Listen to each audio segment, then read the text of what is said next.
So on this page you can find an outline of various injuries and their initial management. Here what I want to do is talk to you a bit more about what I'll do to help rehabilitate your knee. Essentially what we're trying to do is get your knee stronger. To do that we need to create adaptation. The main way of creating adaptation within the knee will be to manipulate the forces going through it. The old advice of just resting and hoping it's going to get better really doesn't apply. That's outdated and it won't help you recover. It's going to leave your knee weak and susceptible to further injury. So we're obviously based in the gym, you can see all the equipment behind me, and we'll use this to manipulate the forces that we're putting through the knee. So depending on the injury, we'll have to manipulate things differently. The location of the injury will affect how we have to move and the type of load that we want.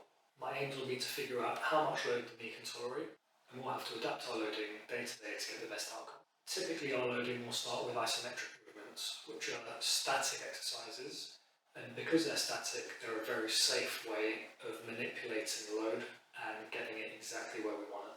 Once we've seen some adaptation within that, we'll then start adding movement back in, and once we've got that slow, controlled movement back in, we'll typically start adding speed and also start adding instability. Unpredictable, fast movements are the hardest thing for your knee to cope with, so that will be the thing that we'll add back into your program the last, and hopefully that will progress us nicely to get back into some more specific training. Depending on the demands of your life and potentially your sport, that late phase of training will start to look very different. We'll either work with your existing coaches to help manipulate this, or we'll do it within our centre.